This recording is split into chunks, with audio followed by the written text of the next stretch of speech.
What's going on, everybody? And welcome back to another episode of the Chatting with Cheeze podcast.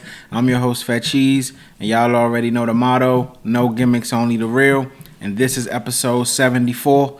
Y'all know what I need from y'all. Continue to smash that subscribe button. We are on our way to 400 subscribers.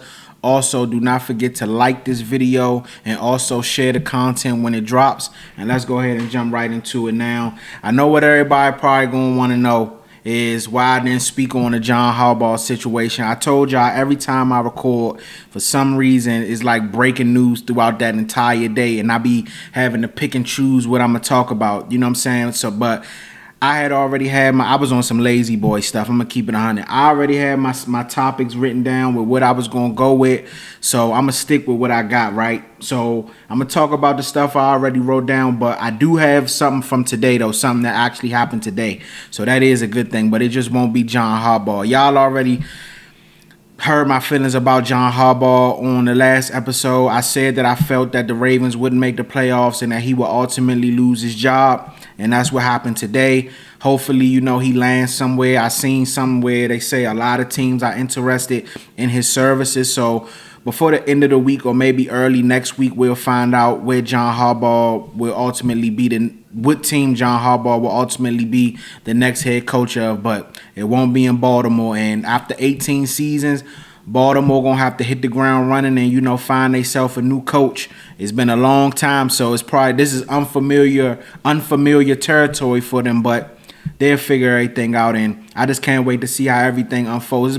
Within the last 2 days, it's been a lot of firing, so we gonna see what the rest of the week unfolds, who gets hired where, who goes where. I can't wait to find out, but let's go ahead and jump right into it. So the first topic of the day, we gonna start off with Pete Carroll being fired as the Las Vegas Raiders head coach after just one season.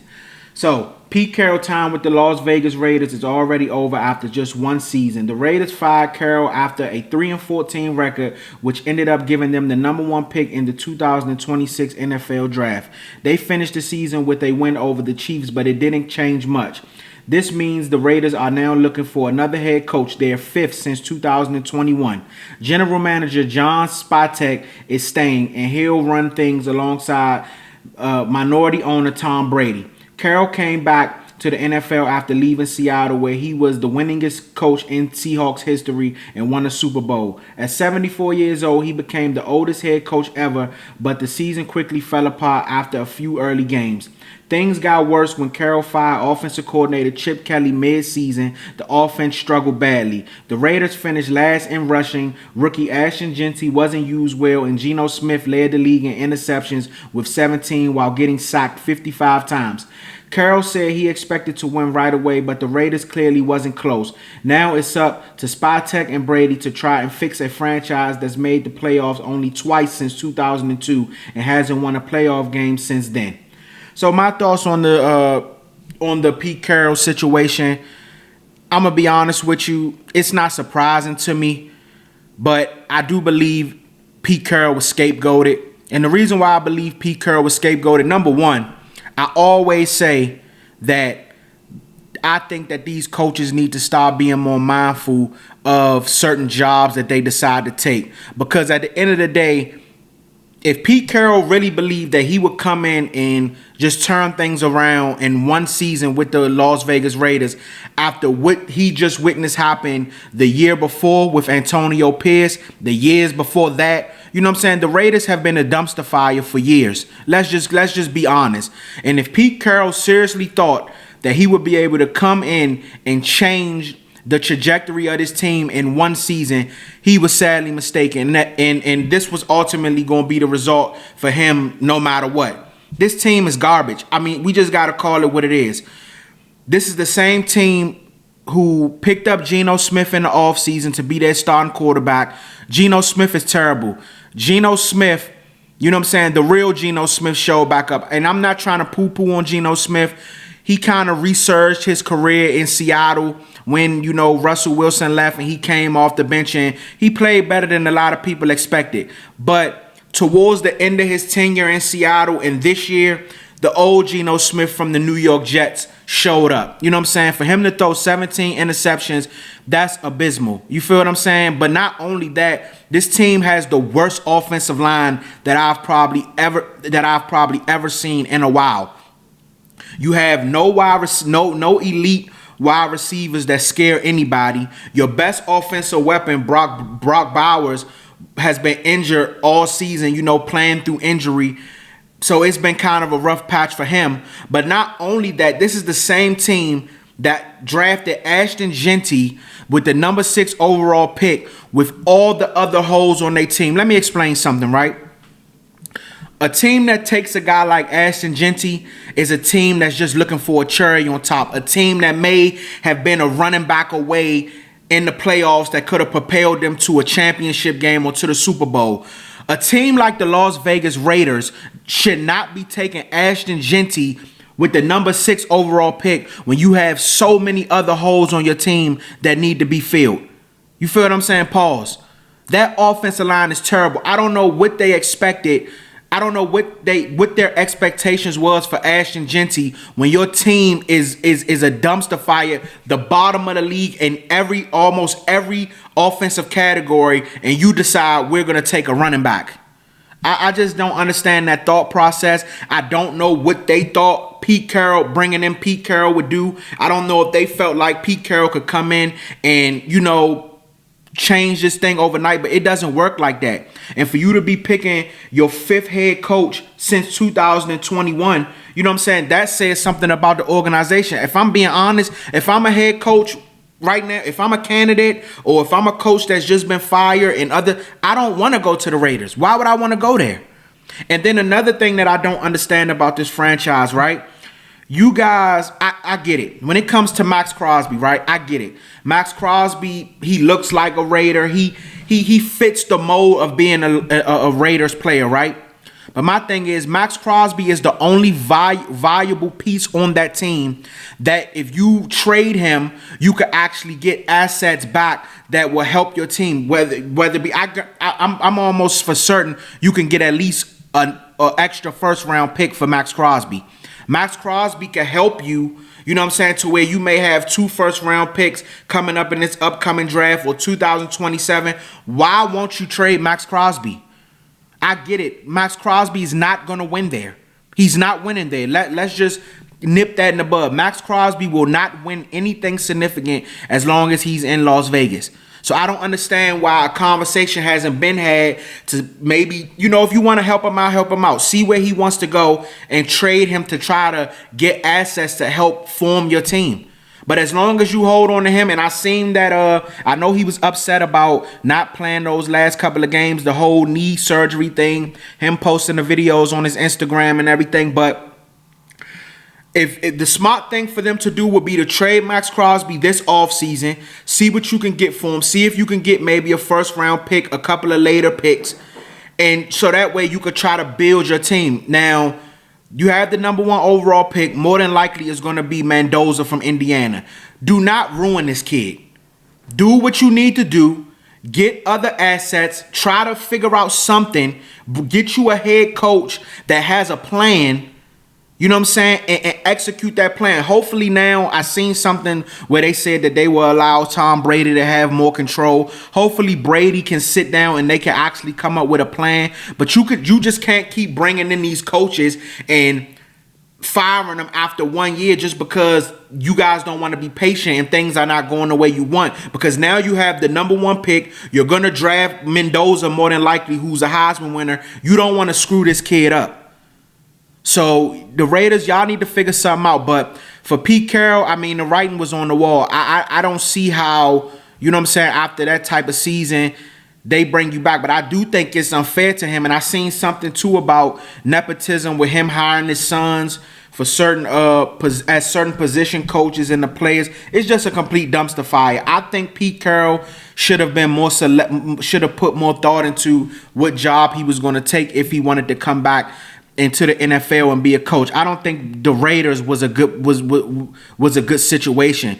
Pete Carroll is the oldest head coach. I think Pete Carroll is 74 years old. Why would you want to come back and take the Raiders job? with all the work that they needed done. Like it just didn't make sense. But this is a complete dumpster fire. Hopefully Brady and that new GM, they can get together and come up with a plan. They do have the number 1 pick.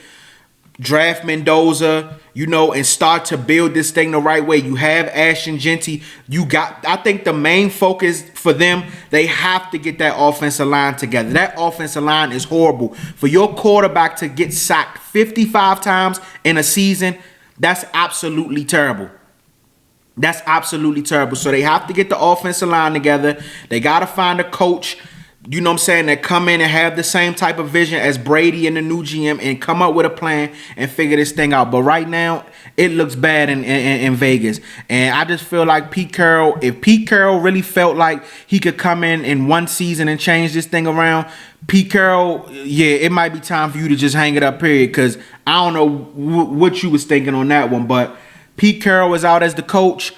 I feel like he was scapegoated a little bit, but I feel like he shouldn't have never took the job in the first place. That's just my opinion. But y'all let me know what y'all think. So Pete Carroll is out as the head coach of the Las Vegas Raiders after 1 season, and we're going to see what happens maybe in the upcoming weeks. We'll find out maybe by the end of this week or next week, we'll know who will be the Raiders' next head coach. Moving on, we're going to talk about the Washington Commanders. And this is what I was telling y'all earlier when I said that I'm going to talk about something that happened today. And I felt like I ain't talk about the Commanders enough during the season just because they had so much stuff going on with the injuries and things like that. But today, some breaking news came down. The Washington Commanders and Kliff Kingsbury, the offensive coordinator, mutually agreed to part ways. And it kind of caused, some mixed emotions from fans and people. And it came out that Jaden Daniels wasn't happy about the move. So I'm going to give y'all my thoughts on it. So the Washington Commanders offseason got wild early. The team parted ways with offensive coordinator Kliff Kingsbury and fired defensive coordinator Joe Witt Jr. This move surprised a lot of people, especially because Kingsbury's offense was great in 2024, led by rookie quarterback Jaden Daniels. But in 2025, injuries hit hard. Daniels only played 7 games, and the whole team struggled. Even with the chaos, Kingsbury adjusted at times. Marcus Mariota nearly pulled off a big upset against the Denver Broncos, and third-string quarterback Josh Johnson even got a win. Still, reports say they may have been a disconnect between GM Adam Peters and Kingsbury. The bigger issue is scheme. Under Kingsbury, Washington ran a very unusual offense. Way more no huddle than any team in the league. Almost everything out of the shotgun. Barely any snaps under center. That fits Daniels' background. He basically always been a shotgun quarterback, but Peters comes from the 49ers, who run one of the league's most under center offenses. That means the next OC will likely bring a major change to what Daniels is used to. Daniels clearly wanted Kingsbury to stay, saying they built a special relationship over the last 2 years. Still, the team says Daniels will be heavily involved in decisions going forward. Bottom line, the Commanders are changing things up big time, and how they build around Jaden Daniels is about to look very different. So my thoughts on this whole Kliff Kingsbury situation, I'm not going to use the word scapegoat. What I'm going to say about this situation is, because I kind of have mixed feelings about it, I'm going to say that I feel like the Commanders, I feel like they moved a little bit too fast on this one. It's a word that I was using, but that's basically to break it down. I feel like they kind of moved too fast on this one. I think that after the season going the way that it was going, a lot of questions being asked about, Joe Witt and the offense and things like that. I just felt like that they had to do something, and they went with Kliff Kingsbury and Joe Witt. Now, Joe Witt, it wasn't a shock at all. The defense was terrible all year. Dan Quinn ended up having to take over mid-season because the defense was that bad. And honestly, the defense really didn't look too much better after that. And it was actually surprising to me that about the whole Joe Witt thing, because as I always known, Joe Witt and Dan Quinn was kind of like a package deal. Wherever Dan Quinn went, Joe Witt was there. And I was under the impression that was Dan Quinn's offense. That was Dan Quinn's defense. But maybe I could have been wrong. But the Joe Witt Jr. situation, firing, that's not a big surprise to me at all. Now, with Kliff Kingsbury, I think it was premature. That's the word I'm looking for. I think it was a little premature. I think that if you look at it from Kliff Kingsbury's standpoint, you make it to the NFC Championship game your first year in Washington with a rookie quarterback. Nobody had an issue with the offense. They were moving. Jaden Daniels, it was at one point of the season last year, people was talking about Jaden Daniels looking like an MVP candidate. And then, you know what I'm saying, the offense looked good. The running game was fine. The passing game was fine. The quick passing, the college style offense that Kliff Kingsbury liked to run. It looked perfectly fine last year when they made it to the NFC Championship game. Now fast forward to this year. Let's start off like this. Terry McLaurin has his whole contract fiasco. He's not in training camp the entire summer. He finally gets signed right before the regular season. He didn't look like himself all year, and then he started battling injuries after dealing with that. He missed majority of the time. You had Noah Brown, who was a big contributor last year. He missed a whole bunch of times this year. You added Deebo Samuel. Deebo Samuel started out the season looking real good. He missed a bunch of time. Austin Eckler, you lost him in week 2. On the Thursday night game against the Green Bay Packers, out for the season. You never could get a solid rhythm from your running backs after that point. Jaden Daniels only played 7 games this year, and if we being all the way honest, since Jaden Daniels, even when Jaden Daniels played, he didn't look all that good. Your right tackle is a rookie. He struggled at the beginning of the season. He finally looked like he started to get his feet under him towards the end of the season. You know, things got so bad that they brought in Burks, who used to play, who was released by Tennessee, you know, and that was somebody who they was relying on heavy later in the season. They brought in Robbie Chosen. You know what I'm saying? Like, they bringing in guys off the street. That's how bad this team was doing with that. That's how bad it was for this team this year when it came to injury bugs. They lost Dorrance Armstrong on the defensive side for the year. It was just a injury bug season for the Commanders. I don't want to keep getting tongue twisted, but that's just what it was. I think Kliff Kingsbury being put in that position, and you know what I'm saying, I think this move was just premature. And I understand you want Jaden Daniels to be under center. I get it. But at the end of the day, in 2024, you didn't hear nobody complaining about Jaden Daniels not being under center and being in the shotgun. You heard nobody complain about it. You knew what type of offensive system Kliff Kingsbury wanted to run when you hired him. It was the same thing he was doing when he was at Texas Tech. It was the same thing he was doing when he was in Arizona. It was the same thing he was just doing with Caleb Williams when he was in USC. So you knew what you were getting. And Jaden Daniels looked like in 2024 benefited from that style of offense that Kliff Kingsbury was running. You know what I'm saying? So I don't understand how a year later you dealing with a bunch of injuries and now Kliff Kingsbury and you guys part ways. I just don't understand that. You know, it just didn't make sense to me. I just feel like it was a premature move. I just felt like that the organization felt like they had to do something, and I understand that it maybe was some things that they disagreed upon, but I feel like that's not something that Kliff Kingsbury should have lost his job over. Now, this right here is going to be one of those things where Dan Quinn, all eyes are going to be on you, because this is going to be a move in a year when the season start next year. Not next year, but when the season start later on this year, this is going to be a move that we're going to look at a couple months from now and say, was this a good decision to make, or was this a bad decision to make? Because this could ultimately be a decision that could cause Dan Quinn his job later on down the line. That's all I'm saying. You know what I'm saying? And Jaden Daniels being unhappy about it, he even came out and said that, you know, he loved having Kliff Kingsbury as his OC. So I mean, it's unfortunate, but I feel like if I had to go, I'm not going to use the word scapegoat, but I am going to say that I think it was too fast. I think it was a premature move. I kind of think Washington should have, you know, gave it another year. Let all your guys get healthy. Make moves in the offseason. There's buzz about possibly bringing in Brandon Ayuk. You know, I think they should have let it play out at least one more season with the healthy roster. I think it's kind of hard to dictate things when you had to deal with so many injuries this season. And this me keeping it 100. That offense ain't look half bad when Marcus Mariota was in there. I ain't gonna lie. It was times where Kliff Kingsbury had that offense rolling with Marcus Mariota. That Denver game on Sunday night where they almost beat Denver, and Denver got one of the best defenses in the league. And Marcus Mariota ain't look too bad in that offense. Josh Johnson ain't look too bad in that offense. They just beat Philly this last game of the year, even though it was against backups. But Josh Johnson ain't look half bad against the Cowboys when he started. But, I mean, you know, I just think that it was that time, to me, Marcus Mariota was looking better than Jaden Daniels when he was playing. So I just think, you know, you got to understand, man, this is the National Football League. Teams are going to adjust. Things are going to happen. Everything's not going to stay the same. Commanders caught a lot of people by surprise in 2024.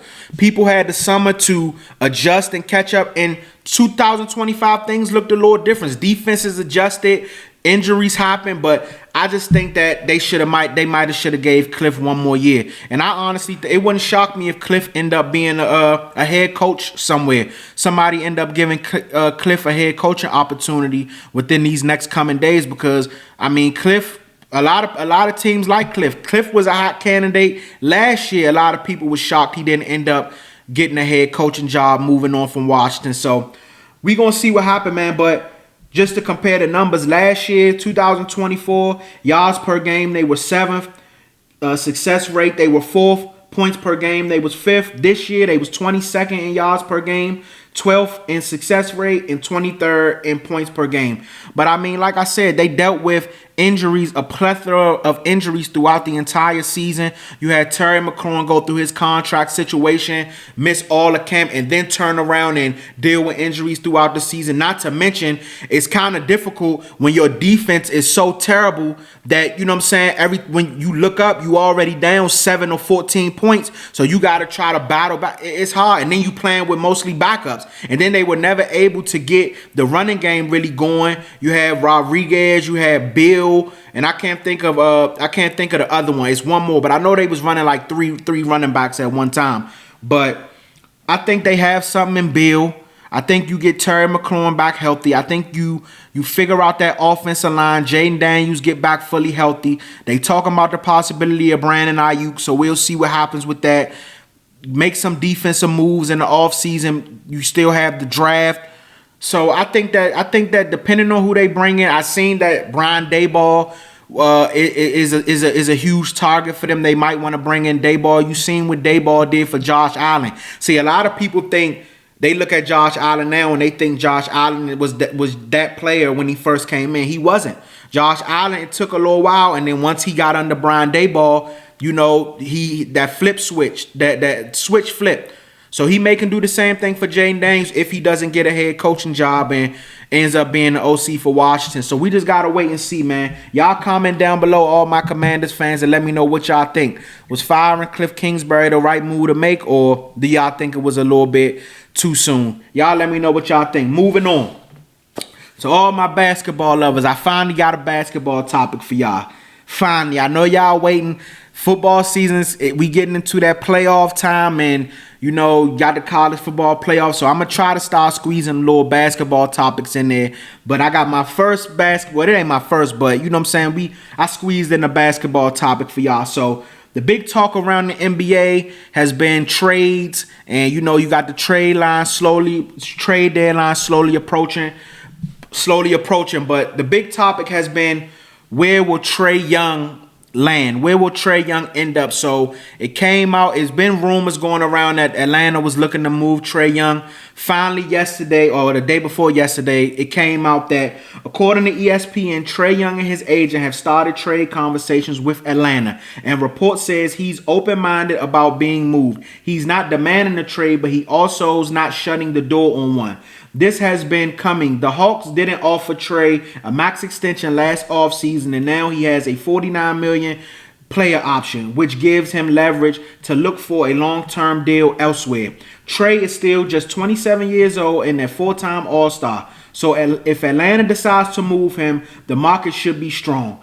Bottom line, Trae in Atlanta feels closer to the end than ever before. So I'm gonna give y'all my best fits, I believe, for Trae Young, and I put 3 teams. So the first team, I'm gonna start from 3 Then I'm gonna go to 1. So at 3, I got the Minnesota Timberwolves. Now, I know Minnesota is in need of a guard. They want to pair Anthony Edwards with somebody. I would like that move to Minnesota. The only question for me with Minnesota is, what would be the compensation? What would Atlanta be looking to get back? If Atlanta talking about, if you maybe can throw in some of those young pieces on the bench, maybe a DiVincenzo. I don't know how interested they would be in a Randall.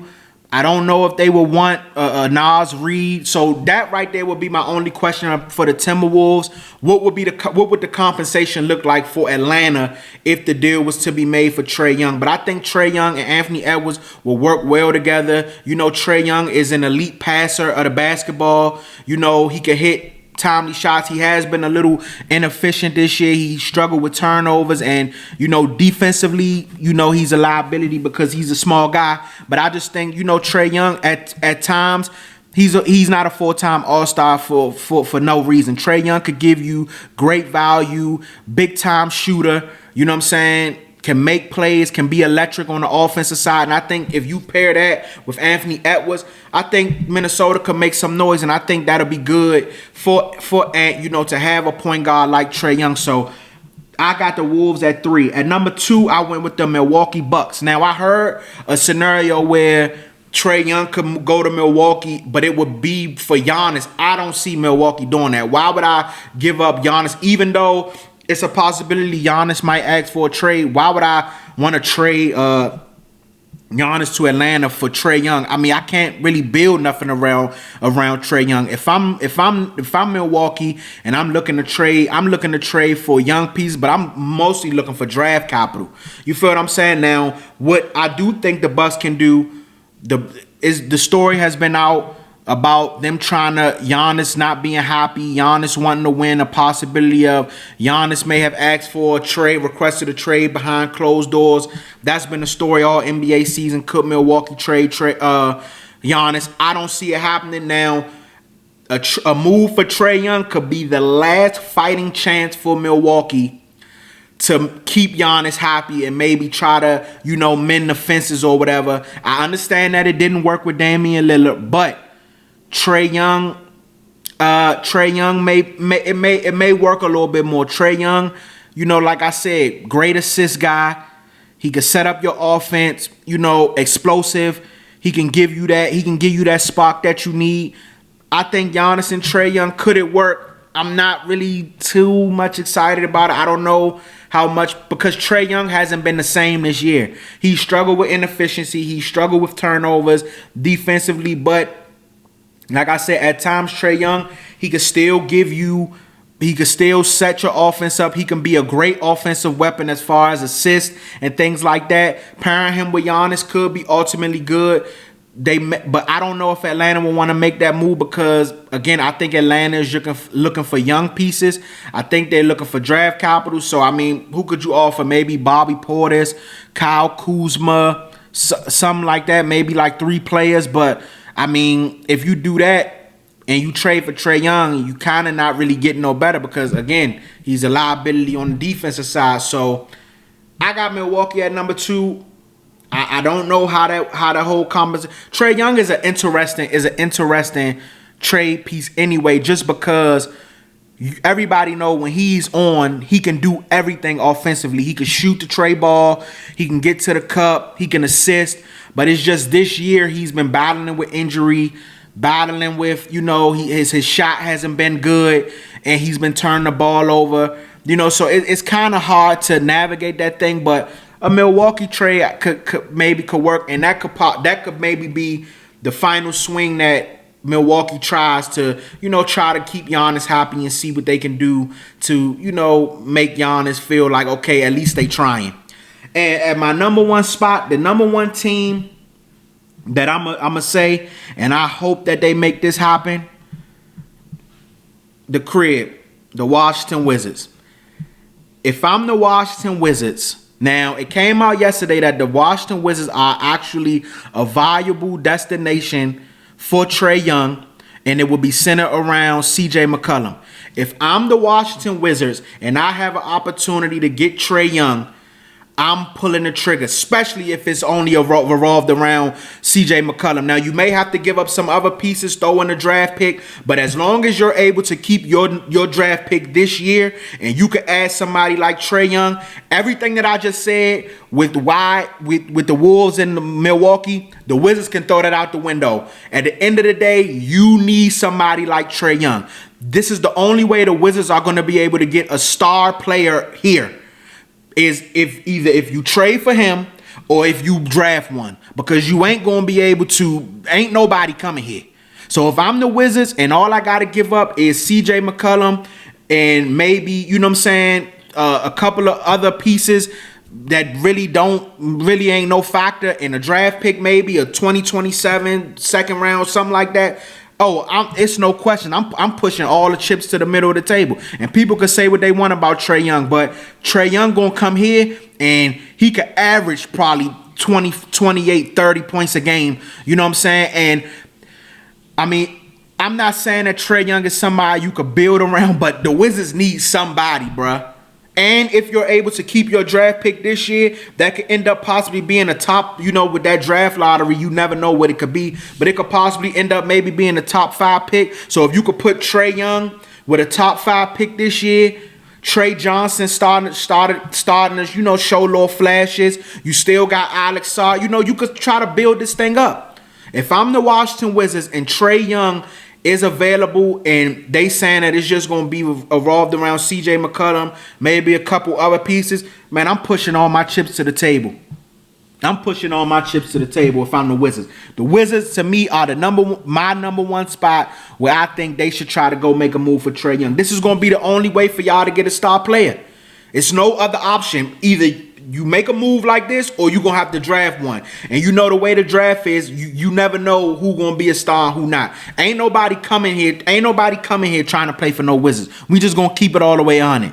So if you got a chance to trade for somebody like Trae Young, you got to do it. 27 years old, hey, man, you got to do it. So those are my 3 teams. I got the Wizards at number 1. These are my best fits for Trae Young. I got the Wizards at number 1, Milwaukee at number 2, Minnesota at number 3. Y'all comment down below and let me know what y'all think. Is Trae Young a good option for either one of those teams, or it may be another team that y'all got in mind that should enter the sweepstakes? But those are my best fits. So we gonna move on, man. I'm gonna give y'all my wild card predictions for this week. You got the NFL playoffs. Kicking off, man, and I'm super duper excited. Man. I can't wait. Saturday can't get here fast enough.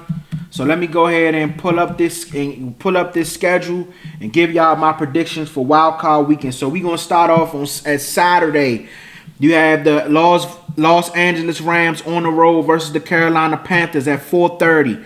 In this game right here, now, if you remember a couple of weeks ago, the Carolina Panthers beat the Los Angeles Rams in Carolina. You know what I'm saying? It was a close game. Matthew Stafford had a couple of turnovers. Game came down to the wire.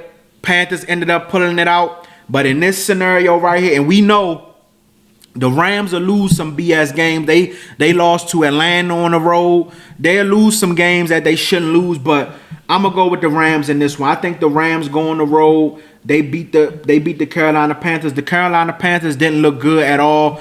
Their final game against the Buccaneers, they just lucked up and the Falcons beat the Saints, and that's the reason why Carolina ended up winning the division. But I just don't really have much faith in Bryce Young. I'm gonna be honest with you. I don't have much faith in him, and I just think that with the Rams having the experience that they have, Puka Nacua, Matthew Stafford, that group, I think LA can go in there and get their face back. I do think the game is going to be close because the Panthers play a whole lot better at home. So I think the game is going to be close, but I'm going to go with the Los Angeles Rams in this one.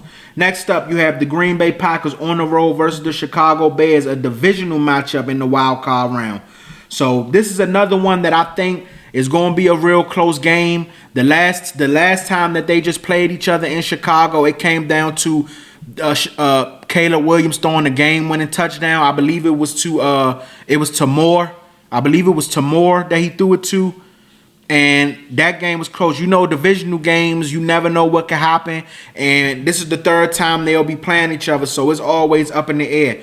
I'm going to go with Chicago in this one, but I'm going to go with Chicago in the close one. The only reason is because Green Bay just hasn't looked good since losing Micah Parsons, and you could see the difference in their defense. Willis came in when Jordan Love went down. Willis came in and looked solid, but I just think that even though I believe the Bears are heading into the playoffs on a losing streak, so this is one of them ones that I think, it could be a toss-up. But I'm going to go with Chicago in a close one. I think this is going to be a really good game, and I'm definitely going to be locked in. But I'm going to go with Chicago. I'm going to go with Chicago in a close one. Next up, moving on to Sunday, you have the Buffalo Bills on the road versus the Jacksonville Jaguars. This one right here for me is kind of tough because I like Josh Allen. It should be no excuse for Josh Allen this year. Patrick Mahomes not in the playoffs. Lamar Jackson not in the playoffs. This is supposed to be the year Josh Allen is supposed to get over that hump. But they haven't really looked good. They offensive weapons are wishy-washy. That defense is always wishy-washy. And Jacksonville has looked good. They went up to Denver, beat Denver. Jacksonville has looked good. I think Jacksonville has been one of the shockers of this year. 13-4. They look good, but I'm still going to go with Buffalo in this one. I think Buffalo goes on the road and wins this game. And the reason why is because and this again, I'm going to say the same thing that I said about Bryce Young. I just have question marks for Trevor Lawrence, man. I got question marks. I don't know how much I trust him. So I'm going to go with Buffalo in this one. I think Josh Allen, I think this is going to be another close game. All these games on Wild Card Weekend is good. I think Josh Allen's going to come through for them. I think he's going to make the necessary plays that he need to make to pull this one out. So I'm going to go with Buffalo in a close one. Next up, you have the San Francisco 49ers on the road versus the Philadelphia Eagles. And in this one is a kind of tough one too, because I don't really trust that Philly offense. But also at the same time, San Francisco battling with injuries. They got a lot of guys out. They come into play in that cold. This one right here is a tough one. You don't know what you're going to get from Brock Purdy. I'm going to lean with the 49ers. I'm going to go with the 49ers in the upset. I don't know who the favorite, but I'm going to go with the 49ers. Only because that Philly offense do not look good. I don't care how many wins they squeak out and all that. That offense do not look good, and it has been an issue all year. Now, if Saquon Barkley can get it going, then it's going to probably be a long night for the 49ers. But if he can't and Jalen Hurts got to throw, if I'm the 49ers or a 49er fan, I like my chances if Jalen Hurts got to throw the football. We know the 49ers are physical. We know what they trying to bring. We know they trying to run the football. So we going to see. I'm going to go with the 49ers in this one, a close one. Even though the 49ers did just lose to the Seattle Seahawks, Seattle didn't really blow them out. It was just that the 49ers couldn't really get nothing going on offense because that Seattle defense looked so spectacular. You feel what I'm saying? But I'm going to go with the 49ers in this one. This is another one that I think is going to be a real close ball game.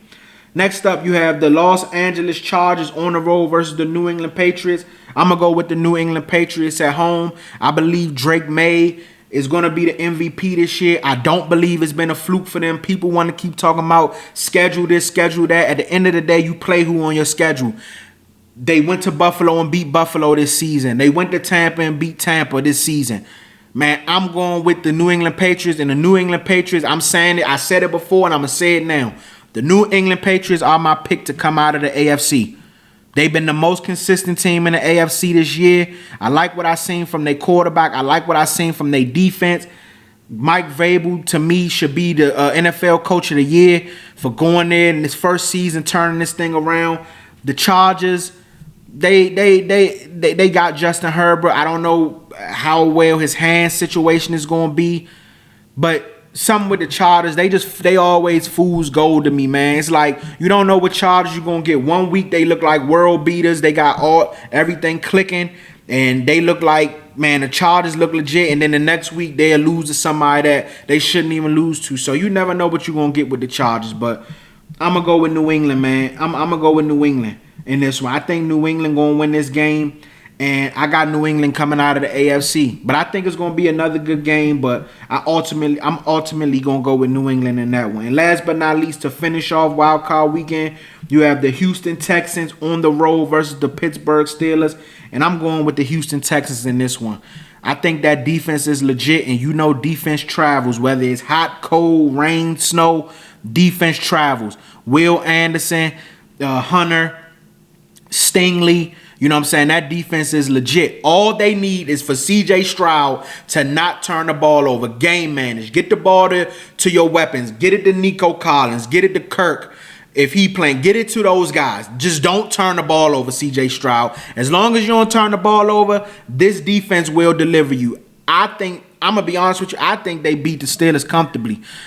If we being all the way real, the Steelers won that game against Baltimore, but that was just off of the kicker wetting the bed. If Luke make that kick, they not even in the playoffs. So they are getting DK Metcalf back this week. See how Aaron Rodgers play. See how that defense play. But I'm gonna go with the Texans in this one. I think the Texans go in there. That defense puts on a clinic against that Pittsburgh offense. As long as C.J. Stroud don't turn the ball over, I think Houston comes out with the win. And that's my picks for Wild Card Weekend, man. I'm gonna go ahead and wrap this episode up. I appreciate y'all, man, for tapping in with me each and every week. The heat about to turn up, man. We got the NFL playoffs finally kicking off. College football playoff in high gear. I haven't got a chance to talk about that with y'all yet, but I'm going to. The NBA starting to, pick up, man. So we got a lot to talk about, man. I also got some interviews coming. If you follow me on social media, you seen I just dropped something today about an interview I got coming up very soon, man. So just continue to tap in with me, man. 2026, we gonna make everything right this year, man.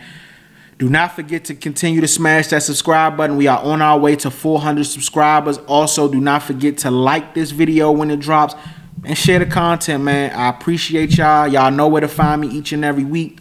I see y'all next time.